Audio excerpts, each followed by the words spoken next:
Banal na Espiritu, gabayan niyo sila. Ipinapanalangin namin ang bahay ni Yahweh. Salamat aming Ama, sa pamamagitan ni Jesus, sila ay ganoon. Oo, sila nga. Amen. 7 taon akong nandoon bago nakaalis. Matatawag ko itong isang relihiyosong kulto. Talagang napakasama. Hindi mula sa Diyos. Ang tingin naming lahat sa kanya ay parang tinig ng Diyos.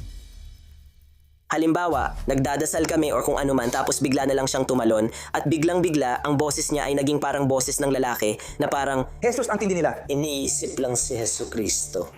Sinusubukan niyang sundan si Jesucristo ayon sa salita ng Diyos. Sabihin mo sa akin kung ano ang ginawa niya na ginawa rin ni Jesus. Si Ana ay isang malupit, mabagsik at walang pusong babae. May mga kakilakilabot na alaala ng pambubugbog. Papatayin sana ako ng babaeng yon. May maliit siyang espasyo ron na ginamit niya parang lugar ng parusa. Habang naglalakad kami sa bahay, may narinig akong parang ungol o alulong. Chismis lang yon. Nakakatakot ang kwartong yon. Nakakatakot pa rin para sa akin ang pintuang yon. Ayoko lang talaga, ayokong dumaan ulit sa pintuang iyon.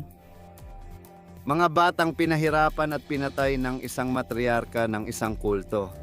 Ito na siguro ang pinakamalaking kasong nasangkutan ko. Ako ang Diyos. Ako ang makapangyarihan hilingin sa horado. Hatulan ng detective na nagkasala. Amen. Amen.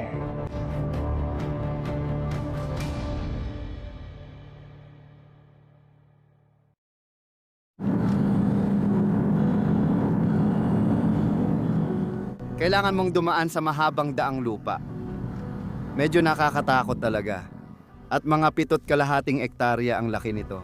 At nandun lang ang malaking itim na bahay na may malaking itim na gate ng seguridad na nakakandado. Ang bahay ng panalangin. Isang lihim na lugar kung saan maraming tagasunod at kanilang mga anak ay matagal nang nanirahan sa ilalim ng kontrol ni Ina Ana at John. Panatilihin itong buhay. Medyo malas sila nun. Naghahanap sila ng direksyon sa buhay. Nagsusuot sila ng makalumang damit. Lahat ay nagtatrabaho para kay Ana Yang. Kaya kapag may trabaho sa labas ng komunidad, sisiguraduhin niyang alam nila ang patakaran. Bawal lumabas maliban kung magtatrabaho at lahat ng kita ay ibibigay kay Ana Yang. May simbahan at paaralan para sa mga bata doon at nag-alok silang magbigay ng lahat ng pangangalaga sa mga anak nila. Pero ang nangyari sa maikling panahon ay kinuha ni Ana Yang ang buong kontrol sa kanila at siya ang nagpasya kung ano ang kakainin nila, kailan sila matutulog at kung paano sila parurusahan. Sinumpang salaysay ito ni Joy Fluker na kinuha ni Detective Kevin Allen ng Alachua County Sheriff's Office. Una akong naging aware sa House of Prayer nang may isang tao na nagngangalang Joy Fluker ang nakipag-ugnayan sa aming ahensya. Sinabi niya na ang kanyang stepbrother na kilala niya bilang Moises ay pinatay. Nakita mo pa ba siyang buhay muli? Hindi inaasahan ang tawag na ito mula kay Joy. Ikinuwento niya ang tungkol kay Moises, isang batang kilala niya na pinahirapan at pinatay ng kanyang inang si Ana Yang. 28 taon na ang nakalipas noong nakatira si Moises sa House of Prayer sa pangangalaga ni Ana. Sabi niya, namatay ang Moises ko. Sino ang nagsabi niyan? Sinabi ng nanay ko, namatay siya. Paano siya namatay? Sabi niya, payapa siyang namatay habang natutulog. At naaalala ko na alam kong kasinungalingan yon. Madalas akong bangungutin tungkol kay Moises noong nasa hustong gulang na ako. Mahal na mahal ko ang nanay ko, pero naaalala kong inisip ko, bakit niya ginawa iyon? Matagal pinag-isipan ni Joy Fluker ang desisyong labanan ang ina. Ano ang kasal kung wala ang hari ng mga hari? Ilang taon bago nito, si Ana Yang, isang karismatikong nagpakilalang mangangaral, ang nagbasbas sa kasal ni Joy. Ang isa at dalawa ay nagiging isa. Sila ay nagmahalan. Bilang mga bata, inisip namin siya ang tinig ng Diyos. Demetrius at John, panatilihin mong buhay. Akala ko ang ganda niya at gusto ko siyang gayahin. Sa kabila ng taon ng pagtawa at pagsasayaw kasama ang ina, tinulungan pa rin niyang itago ang totoo tungkol sa nakaraan ni Ana Yang. Sa loob ng maraming taon, isang bagay lang ang nagpapahirap sa akin pero tiyak ako sa alam ko. Sina Ana at ang asawa niyang si Jonah ang namuno sa sadistikong kulto na labis na ng abuso sa mga tagasunod at kanilang mga anak, kabilang si Moses.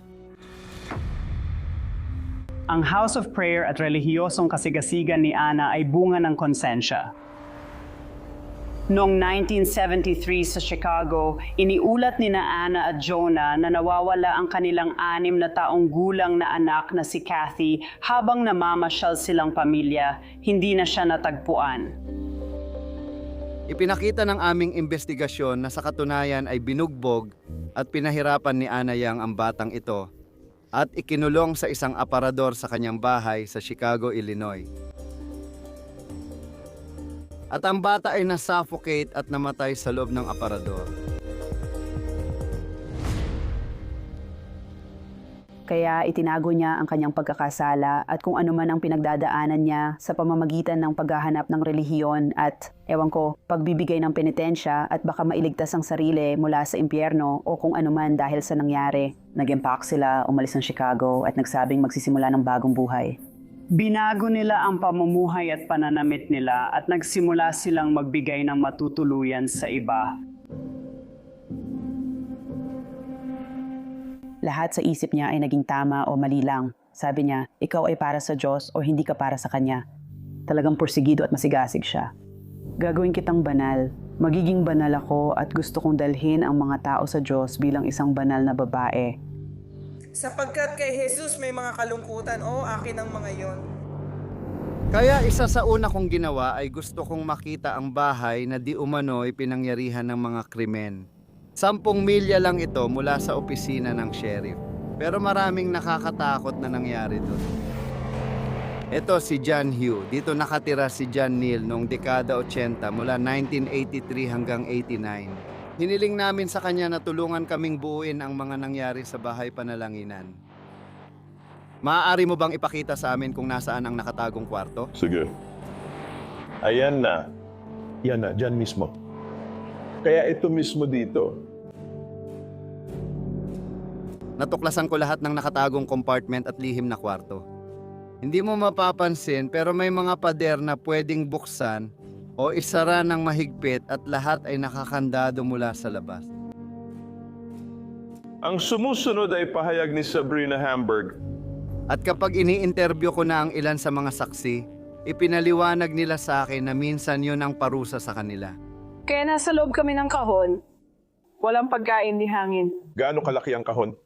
Hindi ko talaga alam ang laki ng kahon, pero 2 kami doon. At nakaupo kami, pumasok kami sa kahon at umupo. Tapos ang takip ay nasa ibabaw ng mga ulo namin. Gaano katagal? Hindi ko na matandaan kung gaano katagal. Nakita mo na bang may hinampas ng pamalo? Oo, yung mga 2x2. Oo, pinalo ako ng 2x2. Bakit ka pinalo? Hindi ko na maalala kung bakit niya ako pinalo, pero natatandaan ko ang pagpalo. At hinubaran nila ako. Sobrang lakas ng palo sa akin na kahit nakikita kong tumatama na ang tabla, wala na akong nararamdamang sakit. Ilang beses kang pinalo? Hindi ko na nga alam. Hindi nila ako dinala sa ospital o kahit saan. Sabi niya sa kanila, demonyo daw ako. Nalaman niyang may kapangyarihan ang relihiyon at pwede niyang gamitin ang salita at pangalan ng Diyos para kontrolin ang mga tao. Si O.D. Pugh, ang pinakamatandang leader ng simbahan, ay nagsimula ng isang sexual na relasyon sa isang babae na hindi niya asawa sa loob ng simbahan. Dahil sa matinding konsensya, pumunta siya kay Ana Yang at ipinagtapat ang nagawa niya. Kaya sinabi ni Ana Yang, kung ito ay nakakasala sa iyo, kailangan mo itong putulin. Sinabi ni Jesus, kung ang iyong mata ay nakakasala sa iyo, dukutin mo ito. Kung ang iyong mga kamay ay nakakasala sa iyo, putulin mo ito. Dahil nakipagtalik siya sa isang tao na hindi niya asawa at hindi siya pinakasal ni Ana Yang, inutusan siyang putulin ang sarili niyang ari nang walang tulong medikal. Na-impeksyon siya at muntik mamatay. Si Ana ay talagang gumagawa lang ng mga kwento at sumunod lang ang mga tao dahil napaka-karismatiko ni Ana at nahumaling sila sa kanya. Lumalaki ang kulto at kaharian ni Ana. Naglalakad si Ana na parang Diyos. Kapag may hindi siya nagustuhan, may pinapalo. Hindi ko na maalala ang una, pero habang tumatanda ako, naaalala ko ang mga iyon dahil malupit at walang awa sila. Si John Neal ay pinarusahan sa matindi at nakakatakot na paraan. Kaya hanggang ngayon may peklat pa rin siya mula sa pisikal na pang-aabusong naranasan niya noong 7 taong gulang pa lang siya. Gumamit sila ng mga sanga ng puno, gumagamit din sila ng mga kable ng kuryente. Kapag sinabi kong mga sanga ng puno, ang ibig kong sabihin ay kagaya ng mga pamalo at dito rin. nagsimulang magkapunit-punit ang balat ko at talagang winasak nito ang maliit kong katawan. Naupo lang si Ana at nanood. Nasa tabi ko ang Diyos. Napatay na sana ako ng babaeng yon. Bata pa ako noon. Hindi ko alam kung ano ang napasukan ko. Sa halip na tumalon sa bakod at tumakbo, na kaya ko namang gawin sa 7 taon, na natili ako dahil naniniwala akong mapupunta ako sa impyerno kung umalis ako.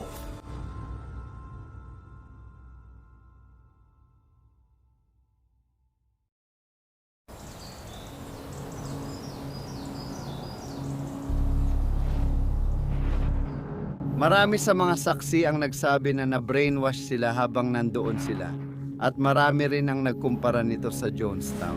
Inutusan ng dating ministro at pinuno ng kulto na si Jim Jones ang pagpatay at malawakang pagpapakamatay ng higit 900 tagasunod. Ang alaala ng Jonestown ay buhay pa sa kasabihang huwag mong inumin ng Kool-Aid. Kung sinabi ni Ana Yang na inumin ang Kool-Aid, marami sa mga tao sa House of Prayer ang nagsabing hindi nila ito kukwestiyonin. Iinumin lang nila ang Kool-Aid.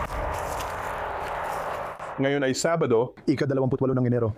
Ito si Joy Fluques. Dati rito nakatira si Joy Fluques kaya inimbitahan namin siyang ipasyal kami sa bahay para malaman namin kung ano ang itsura dito nung huling bahagi ng dekada 80 at unang bahagi ng dekada 90. Ito ay isang santuwaryo. May kasunduan kami sa mga taong pumupunta rito.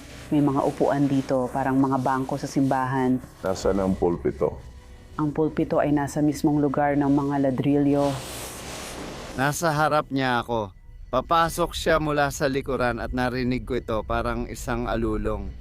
Hindi ko mabuksan ang pinto. Huwag buksan ang pinto. Huwag buksan ang pinto. Yan ang gusto namin. Yan ang gusto namin. Yan ang gusto namin. Dito lang sa kwarto kung saan siya narito.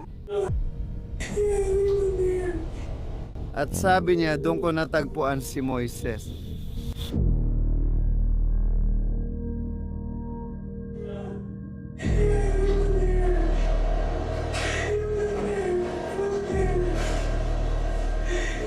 Bigla na lang siyang napaiyak ng hindi mapigilan.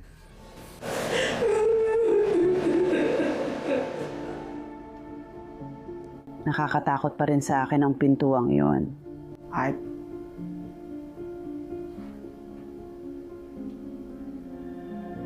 hindi ko lang talaga kaya. Hindi ko na gustong dumaan ulit sa pintuang yon. Kinakabahan ako pero alam kong dapat ko itong tapusin. Naalala ko siyang gutom at ang mga mata niyang parang pixelated na parang mamamatay na siya nung huli ko siyang nakita. Wala si Moises sa sistema ng aming computer. Sinabi ni Joy na pinalitan ng nanay niya ang mga pangalan nila at binigyan sila ng pangalan sa simbahan. Ayon kay Joy, si Moises ay mula sa Chicago.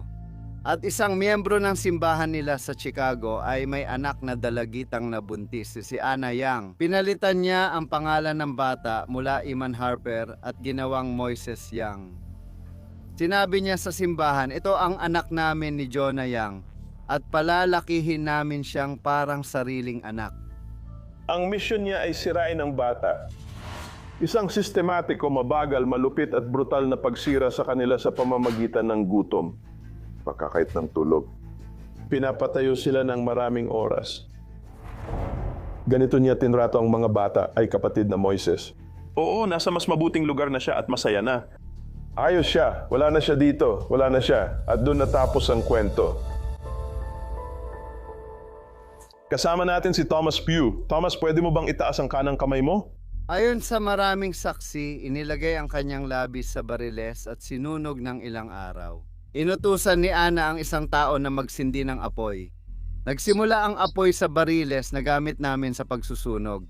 At syempre, inilagay ito sa bariles ng pagsusunog habang ito ay may sindi at nagliliyab. Nakita ko yon, ang kanyang bangkay na nasusunog. Humingi kami ng tulong sa pambansang sentro para sa nawawala at naabusong bata.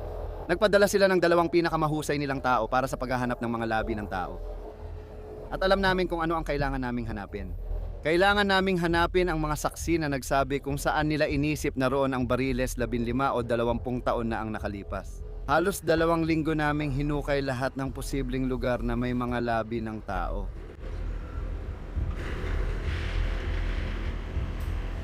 Masusing hinalughog ang mga lugar na yon. Wala kaming nakita kahit anong labi ni Moises. Pero ang ginawa namin ay ang pagsuri sa mga record kung saan nabanggit ang pangalan ni Ana Yang. Nalaman nila ang tungkol sa mas marami pang umano'y pang-aabuso sa mga bata, kabilang ang isang batang babae na dala sa ospital noong 1983, 5 taon bago namatay si Moises. Si Gatanya, na tinatawag na Kay, ay 2 taong gulang na kapatid ni John Neal. Si Ana ang may ganap na control sa kapatid ko at pinapatakbo niya ito sa pwesto habang paulit-ulit na pinapachant at pinapasabi ng Jesus para siyang may maliit na robot. Inutusan ako ni Ana na paluin ang 2 taong gulang kong kapatid. Inutusan din ni Ana si Joy na paluin ang kapatid ko. Walang awang tinrato ni Ana Yang ang kapatid ko, parang demonyo siya kung ituring. Kaya hindi mo talaga pinapalo ang 2 taong gulang mong kapatid. Pinapalo mo ang isang demonyo. Naalala kong naririnig ko siyang umiiyak, pinapalo dahil sa isang bagay. At biglang tumigil ang pag-iyak. Naalala kong nagmadaling pumasok lahat. Nagka-convulsion si Kay. Naalala kong nakita ko ang kapatid kong babae na naka-life support sa kama ng ospital. At alam ng doktor na si Gatanya ay kapatid ko. Sabi niya, gusto mo bang halikan ang kapatid mo? At tiningnan ko ang masamang si Ana Yang at sinabi ko, hindi. Dahil kay Ana Yang, hindi na siya ang kapatid ko. Isa na siyang demonyo. Alam mo ba na ako ay isang matanda na... Bago ko tuluyang nakumbinsi ang sarili ko na ang kapatid ko...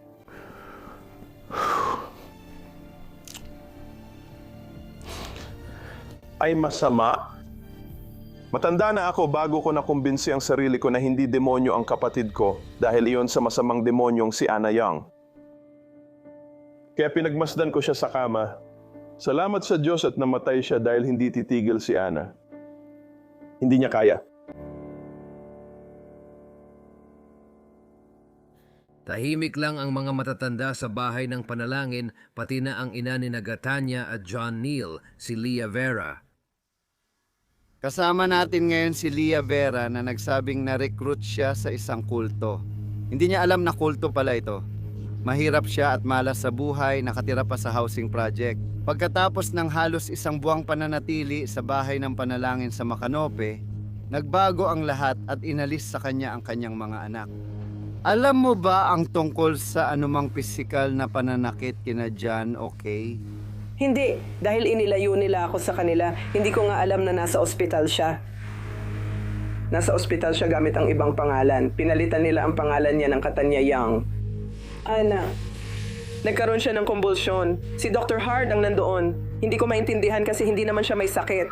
Wala naman siyang kumbulsyon dati. Wala siyang iniinom na gamot para sa kahit ano. Malusog siyang bata. Paano siya namatay? Pumasok siya at inako ang nangyari kay Gatanya matapos sabihin ni Ana Yang. Si John Neal ay kontrolado pa rin niya. Kaya sinabi niya sa akin na naniniwala siyang kung sinabi niya ang totoo sa mga autoridad noong 1983, hindi na niya muling makikita ang anak niyang si John Neal. Sa ilang kaso gaya ni na Sabrina Hamburg at anak niyang si Marcos, pinilit ng inang Ana ang mga ina na isuko ang kanilang anak. Sinimulan niyang sabihin na meron akong hindi natural na pagmamahal sa aking anak na lalaki. Pinapasuso ko ang sanggol ko. Alam mo, konektado ka talaga sa bata kapag pinapasuso mo siya. Kaya naman, sino ba namang gustong magkaroon ng hindi natural na pagmamahal sa anak, di ba? Sabi niya, pwede naman natin siyang alagaan sandali. Kaya inalagaan nila siya. Tapos pag dumadalaw ako, gusto niya akong lapitan at yakapin pero hindi nila siya pinapayagan. Hindi nila siya pinapayagang lumapit sa akin.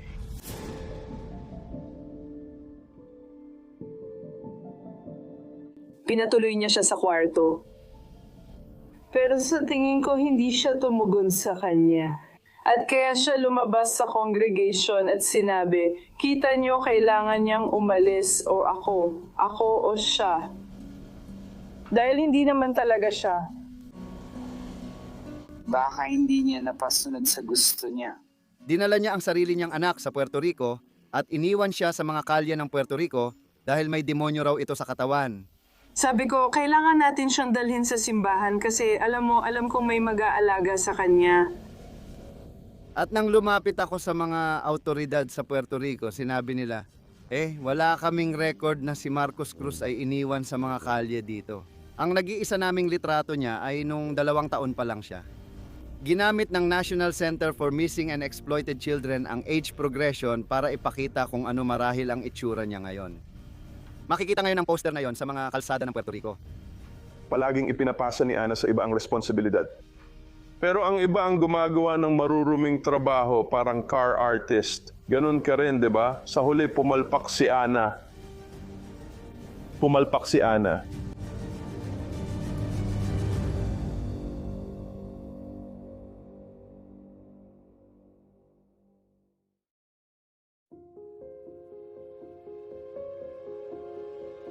Nagsasalita noon si Ana Yang ng hindi maintindihang wika. Tumatayo siya at nagiging nakakatakot o malalim ang boses niya. Banal na espiritu, gabayan mo siya. Ipinapanalangin namin si Yahweh. At ipinipikit niya ang kanyang mga mata at alam mo na, parang umiikot-ikot siya at nagsasalita ng salita ng Diyos. Ganap ang kanyang kapangyarihan, kaya niyang lutasin lahat. Paulit-ulit niyang sinasabi, alam mo na, dugo ni Jesus, dugo ni Jesus, dugo ni Jesus sa mga tao. Habang dumadami ang tao, naramdaman niyang siya ang tinig ng Diyos. Naniwala ka ba na ang Diyos o ang Panginoon mismo ang direktang nagsasalita sa pamamagitan niya kapag siya ay nagsasalita ng mga wika? Noong panahong yun, oo. Paano naman ang iba pang mga miyembro ng kongregasyon? Sa tingin ko naniwala rin sila. At laging kasama niya ang kanyang asawa, kapatid na Jonah. Tinawag niya siyang pastor dahil ang mga mapagkunwari at sinungaling tulad ni Ana ay pinipili lang sa banal na kasulatan ang makakabuti sa kanila. Kaya alam niya na sinasabi sa Biblia na hindi maaring magtaglay ng espiritual na kapangyarihan ang isang babae sa isang lalaki. Kaya naging pastor lang siya sa pangalan. Si Ana ang namahala sa lahat, si Ana ang Diyos. Isang araw, hindi na bumalik si kapatid na Jonah matapos may inasikaso gamit ang truck niya. Dapat sana akong pumunta sa election sa Oregon. At hindi dumating si tatay para sunduin ako. Alam mo yon, sinusubukan naming alamin kung nasaan siya. Naalala ko nung huli ko siyang nakita, sumigaw siya at sinabing puro siya demonyo, kapatid na Jonah. Lumipas ang 1 o 2 araw. Akala niya iniwan na siya nito. At dumating ang sheriff at sinabi sa kanya na natagpuan niya ang tatay ko sa isang aksidente nang dumulas ang jack at nadaganan siya ng kanyang truck. Lalong lumala ang sitwasyon sa bahay ng panalanginan matapos siyang mamatay. Ibinunto niya ito sa ibang tao at naging mas matindi pa ang mga hinihingi niya tungkol sa kabanalan at kalinisan. Noong 1992, may isang tao na naninirahan sa House of Prayer. Ang pangalan niya ay Nicky Nicholson. Nakilala ni Ana Yang ang mga magulang niya sa isang pagpupulong ng pagbabagong buhay. Kasing edad ko si Nicky. At sinabi nila, alam mo may mga issue siya sa kalinisan. Kaya inalok ni Ana Yang na siya ang mag-aalaga sa kanilang anak, na maaari silang bumisita sa kanya, pero tuturuan ni Ana Yang si Nicky ng tamang pamumuhay ayon sa salita ng Diyos. At habang si Nicky Nicholson ay nasa House of Prayer, hindi siya masyadong nakikipagtulungan. Siguro dumating yung araw na puno na si Mama kasi kahit anong turo niya hindi talaga gumana. Kaya nagpasya siyang paliguan siya at pinainitan niya ng husto ang tubig. Sobrang init talaga. Naglagay siya ng bleach at iba pa sa bathtub. Ipinahawak siya ni Ana Yang sa ilang tao mula sa kulto. At sa loob ng maikling panahon, matapos siyang ilagay sa bakal na bathtub na may bleach at mainit na tubig, nagsimulang matunaw ang balat sa kanyang mga binti mula tuhod pababa. Nalaman ng mga magulang ni Nicky ang insidente at inireport, kaya nagsimula ang investigasyon sa pang-aabuso sa bata. Kaya ngayon mukhang mananagot na si Ana Young sa kanyang ginawa sa House of Prayer. Nag-file ng kasong kriminal para sa pang-aabuso at pagmamalupit sa bata. At ang ginawa ni Ana Young noon ay dinala niya ang kanyang anak na si Joy at tumakas sila. Biglang nawala ang House of Prayer dahil wala na si Ana Young, ang matriarka ng kulto. Kaya lahat ng hindi pa nakakatakas, nakatakas na. Si Inang Ana ay nagtatago ng 8 taon.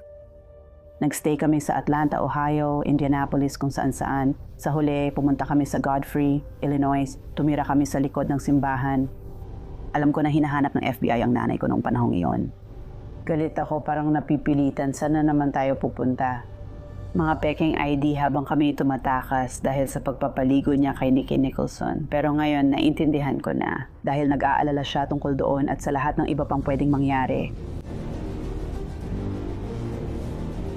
Noong 2000, naglagay ang FBI ng patalastas sa National Enquirer at humingi sila ng tulong mula sa publiko para mahanap si Ada Young. Nakatanggap sila ng tip na si Ana Young ay nagtatago sa isang church-based community sa Illinois. Naalala kong tumawag ang tito ko at sinabing dumating sila, inaresto siya at nasa attic daw siya. Pag-akyat nila doon, hindi siya nagkunwari. Sinabi lang niya ang totoo kung sino siya. Sobrang nasaktan ako. Noon, kumuha siya ng abogado na siyang namagitan sa plea bargain. Kaya ang naging parusa niya para sa ginawa niya kay Nicky Nicholson, 6 na buwan siyang nakulong. Pinakamahalaga, time served lang ang natanggap ni Ana Young sa ginawa niya kay Nicky Nicholson.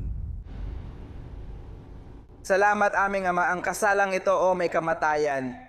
Lumipat siya sa Georgia at ang anak niyang si Joy ay nagpakasal. At ipinagdarasal ko lang na ikaw at si Joy ay huwag hayaang may kahit sino o anuman na sumira sa inyo at mahal kita, aking presensya. Sa loob ng maraming taon, sinabi ni Joy Fluker na sinubukan niyang kalimutan ang ginawa ng kanyang ina hanggang sa nagkaroon siya ng sarili niyang mga anak. Tinawag niya ako kung ano-ano sa harap ng mga anak ko. Sinasabi kong sumobra na siya habang nag-aaway kami. Palagi iyong nagpapaalala sa akin kung paano niya inangkin ang anak ng iba sa House of Prayer. At para sa akin, harapin na ang katotohanan na hindi lang ito basta isang mapanghimasok na lola. Ito si Inang Ana. Lahat ng maliliit na bagay na yon, alam mo, bumabalik ang mga alaala na puno na ako. Doon ako nagsimulang maghalongkat, parang nag-Google pa at nagbayad sa iba't ibang search engines para hanapin si Moses Young na siya rin ang pinangalan ko. At doon ko na tinawagan ang opisina ng clerk para alamin kung meron silang adoption records ni Moses at wala siyang nahanap. Dahil sa sobrang emosyon ko noon, nasabi ko sa kanya lahat ng iniisip at nararamdaman ko. At sinabi niya, yan ang kailangan mong gawin. Kailangan mong kontakin ng pulis at sabihin sa kanila ang sinabi mo sa akin. Detective Ellen? Kailangan ko lang tapusin ang usapang to kasi alam kong walang mangyayari. Hindi ko sinubukan, pakiramdam ko parang nagsusumbong na nanay. Sa tingin ko tama ang ginagawa mo, Joy.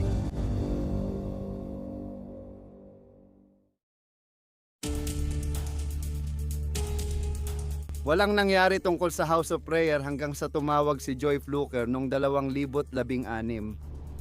Pag-isipan mo lang ang lahat ng ito. Naisip ko, kung totoo ang kalahati ng sinasabi ni Joy Fluker, ito na ang pinakamalaking kasong nahawakan ko.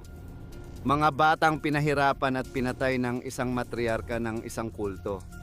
Grabe. Habang binubuo ni Detective Kevin Allen ang kaso laban kay Inang Ana, marami siyang oras na ginugol kay Joy at iba pang miyembrong sinabi niyang may alam sa nangyari kay Moses at iba pa. Ang pangunahing target ko sa investigasyong ito ay walang iba kundi si Ana Young. Kailangan siyang ipakulong. Kailangan talaga natin ng pahinga. Para sa marami, ironic na si Joy pa ang naging sanhi ng investigasyon. Kailangan mong maintindihan na si Joy ang pinakamalupit at pinakamasamang bata na makikilala mo. Ganon siya kasama, kaya hanggang ngayon iniiwasan pa rin si Joy ng mga tao dahil sa ugali niya noon. Pinalayaw niya si Joy, kinukuha ang pera ng iba para ibili ng laruan at candy. May sariling kwarto si Joy na puno ng laruan. Ano ang meron ako? Walang bawal kay Joy maliban sa nanay niya. Pwede niyang gawin ang gusto niya, pati sampalin ako kahit kailan. Ngayon na isa ng professor sa kolehiyo na tumatalakay sa issue ng mga kulto, tapat si Joy tungkol sa naging papel niya sa kulto. Naramdaman kong espesyal ako bilang anak niya. Pakiramdam ko parang prinsesa ako. Kapag may nakita akong lumalabag sa patakaran, isinusumbong ko. Dahil dito, mas napapalapit ako sa kanya. Di ako nalulungkot para sa iba, pero ayokong ako ang sunod. Ayoko ring mabugbog. At nag-alala si Detective Allen na baka hindi sapat ang testimonya ni na Joy at ng iba pa para makakuha ng hatol. Lubos kaming nag-aalala tungkol sa matagumpay na pag-usig dahil hindi namin nahanap ang katawan ng biktima. Kaya nagpasya siyang sundan ng pera. Maging social security, welfare checks o food stamps, lahat ay kay Ana Yang ibinibigay. At alam din namin na inangkin at tinanggap niya ang pondo mula sa Social Security Administration para sa kanyang anak na hindi naman niya legal na inampon, si Moises Iman Harper. Ang pagkakaintindi mo ba ay kinolekta ng nanay mo ang survivor benefits mula sa Social Security pagkatapos ng huling beses mong makita ang library? Magpapatuloy ako, oo. Kaya nakipag-ugnayan kami sa isang investigador sa opisina ng Inspector General para sa Dibisyon ng Social Security. Gusto naming imbitahan mo siya para pag-usapan ang kanyang Social Security benefits. Ang bait mo at pumunta ka, maupo ka, nagtataka ako kung bakit may alert. Sa tingin ko lumabas ang alerto sa'yo dahil kumukuha ka para sa iba. Ayaw naman talaga naming biglain siya. Alam mo yon, tungkol sa mga batang namatay na pinahirapan, binugbog at pinagutuman hanggang mamatay. Kinausap nila siya ng 4 na oras ng tuloy-tuloy. Nagtatanong ka kung anong ginagawa ko sa pera. Sabi ko nga, hindi ako natatakot, kami lang talaga ng lalaking yun. May mga sinasabi ang mga tao at parang alam ko kung kanino lahat ito nanggaling. Pero alam ko na tumatanggap ako ng pera at hindi ko inaalagaan ng bata. Narinig ko, hindi ako magsisinungaling. Alam kong mali sa batas na kunin at gamitin ang perang iyon.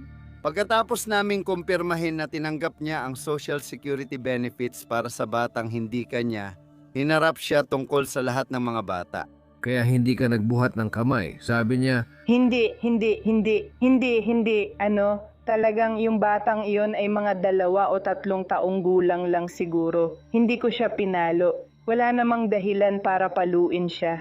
Kaya, Joy, nagkait ka ba ng pagkain o tubig?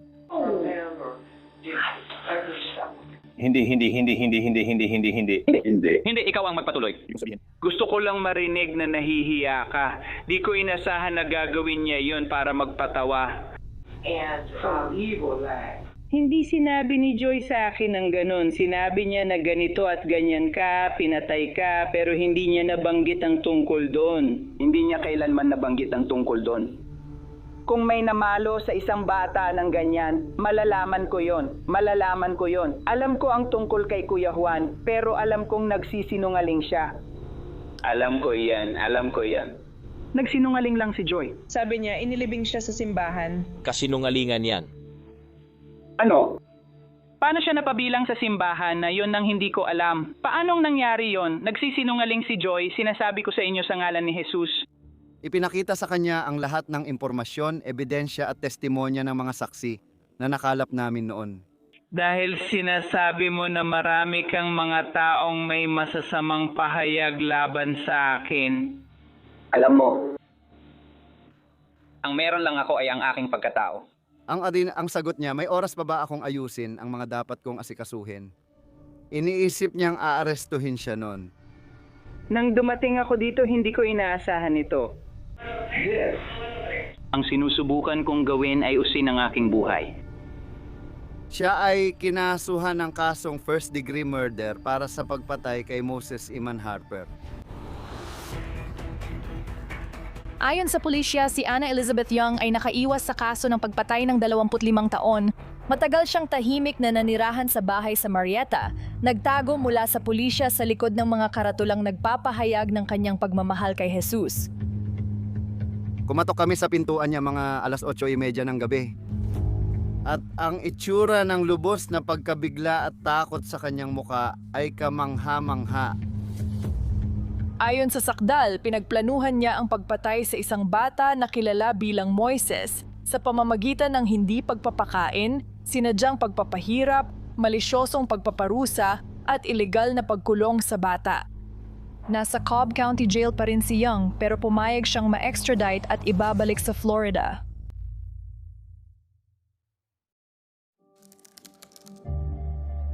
Si Ana Young, dating pinuno ng House of Prayer sa Nicanopi, ay haharap sa korte ngayon. Ikaw na ngayon si Ana Elizabeth. Opo sir, ako nga po. 79 na taong gulang ka at mahusay sa pagbabasa at pagsasalita ng Ingles. Opo, sir. Sa pagdinig, natakot at sobrang kinabahan ako nang makita siya. Halos hindi ako mapakali nang tiningnan niya ako ng diretsyo. Parang hindi niya ako kilala nang tingnan niya ako, pero alam kong kilala niya ako. Nagkatitigan kami. Magpe-plea ka sa second-degree murder. Naiintindihan mo ba? Naintindihan ko ang no contest. Hiniling namin na 2 kaso ng first-degree murder ang isampa kay Ana Young, pero isa lang ang naisampa. Pero may 2 tayong magagaling na piskal at nakipagkasundo sila para umamin si Ana Young sa pagkamatay ng kapatid ni John, pati na rin sa pagkamatay ni Moses. Aamin ka sa isang bilang na manslaughter. Naiintindihan mo ba yon? Naintindihan ko ang no contest. Klasikong Ana Young yan, itinatanggi niya ang kanyang kasalanan. Tinanggap niya ang plea bargain para mailigtas ang kanyang mga anak. Siguradong may sala siya, alam niya, alam ng mga bata, alam nating lahat. Pero patuloy pa rin siyang nagkakaila. Walang pagtutol. Malaya nang may kaalaman at pangunawa at kusang loob mong inihahain ang plea na ito, tama ba? Opo, sir. Ginagawa mo ito dahil naniniwala kang makakabuti ito sa'yo kahit hindi mo inaamin o tinatanggi ang paratang, tama? Yan po ang no contest plea niya. May ilang pangalan sa pamilya ko. Bilang bahagi ng change of plea at petsa ng hatol, 3 saksi ang nabigyan ng pagkakataong magsalita sa korte. At ang unang saksi ay si Joyce Luker. Magandang umaga. Magandang umaga. Sinigurado kong detalyado ang pahayag ko para marinig at maintindihan niya kung bakit ko ginawa yon. Kailangan kong magsalita. Maraming pagkakamali sa buhay ang pwedeng kalimutan o patawarin, pero ang inosenteng buhay ng tao ay hindi dapat kalimutan. Gusto kong malaman niya na totoo ito. Hindi lang ito basta galit na paninisi. Ako ito, sinusubukan kong itama ang lahat. Ang susunod na saksi ng lungsod ay si John Neal. 30 taon ang lumipas bago nakuha ang hustisya. Sana mas maaga ito. Kailangan kong dalhin ang mga pagpatay na ito habang buhay. Taos-pusong pasasalamat kay Detective Kevin Allen na buong puso at malasakit hinabol ang hustisya sa kasong ito na parang pamilya na rin si Katanya. Para sa akin, pamilya ko na siya habang buhay. Sa wakas, gusto kong pasalamatan si Joyce Luker sa pagkakaroon ng lakas ng loob at tapang na magsalita at ipahayag ang katotohanan. Pagpalain ka ng Diyos, Joy. At salamat. Sabi ng Panginoon, magpatawad ka para patawarin ka rin ng Ama sa langit. Bilang tunay na Ama ni Hesukristo, sinusunod ko ang mga prinsipyong ito. Purihin ang pangalan ng Panginoon magpakailanman at magpasawalang hanggan. Kagalang-galang, ang huling saksi para sa estado ay si Lea Vera Aguilon. Ako ang ina ni Lea Etania Jackson. Matagal ko na itong hinintay. 3 dekada bago makamit ang hustisya para kay Kay 2 taon pa lang si Kay nang sumali ako sa kultong House of Prayer kung saan maraming nakakatakot na nangyari. Bahay ng lagim para sa lahat. Nandito ako para ipaglaban ang anak kong babae at ipahayag na sa wakas ay naibigay na ang hustisya kay Kay. Ang kanyang buhay ay hindi masasayang dahil sa pinagdaanan niya. Sana ay wala ng ibang bata na kailanman ay makakaranas ng pinagdaanan niya. Masakit at palaging masakit. Salamat sa iyong pahayag at umaasa ako para sa lahat. Sana'y magdulot ito ng kapanatagan. Ang lahat ng inosenteng dugo ay sumisigaw mula sa lupa para sa kasagutan. Tanging ang mga duwag lamang ang hindi makikisali sa sigaw na iyon at magnanais na maganap ang katarungan. Mayroon ka bang mga tanong para sa akin tungkol sa iyong kasunduan? Ginoo, nagpapasalamat lang po ako sa aking mga abogado at sa aking pamilya at sinasabi ko lang na pagpalain nawa ng Diyos ang lahat. Alam ko pong alam ng Diyos ang buong katotohanan at wala nang iba kundi ang katotohanan. Salamat po, Ginoo. Hinahatulan ka ng korte sa kaso noong 2017 ng 30 taon sa Department of Correction at sa kaso noong 2021 ng 15 taon. Sabay na ipatutupad ang mga hatol na iyon. Maraming salamat sa inyong lahat sa inyong kaayusan. Hangad ko ang pinakamabuti para sa inyong lahat. Bago matapos ang hukuman, pwede bang yakapin ng mga anak si Gengyang? Hindi ko maaaring payagan yon. At pasensya na pero may protocol ang hukuman na kailangang sundin sa lahat ng kaso. Hindi mo hinayaang yakapin ng ate ko si Mama o ako sa ate ko matapos mo siyang patayin. Ang kapal ng mukha mong gustuhin pang mayakap ngayon. Hayaan mong yakapin ka habang nakakulong ka. Sige. Ang dating pinuno ng kulto na inakusahan sa pagpatay ng 2 bata ay napatunayang nagkasala at hinatulan ng 30 taong pagkakakulong. Sa edad na 79, ibig sabihin nito ay malamang naguguli na niya ang natitirang bahagi ng kanyang buhay sa likod ng rehas. Malaya siya sa lahat ng taon, namumuhay ng maganda, nagsasayaw, nagdiriwang, nagsisinungaling at patuloy na niloloko ang iba. Sa loob ng korte na yon, nilapastangan mo ang Diyos sa huling pagkakataon. Tapos na. Halos di na ako kinakausap ng pamilya ko ngayon. Isinumbong mo ang sarili mong ina. Alam ko ang panganib. Alam ko na malamang ay makukulong siya dahil doon. At kinamumuhian ko ang ideyang iyon, iniisip ko siya na nakakulong.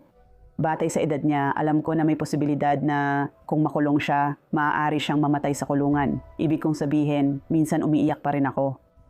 Nalulungkot pa rin ako tungkol dito. Mas magaan na ang pakiramdam ko ngayon kaysa nung tinatago ko lahat ito. 6 na linggo matapos mahatulan, si Ana Yang ay nagka-COVID-19 at namatay sa bilangguan ng estado para sa mga kababaihan sa Ocala, Florida. Siya ay 79 na taong gulang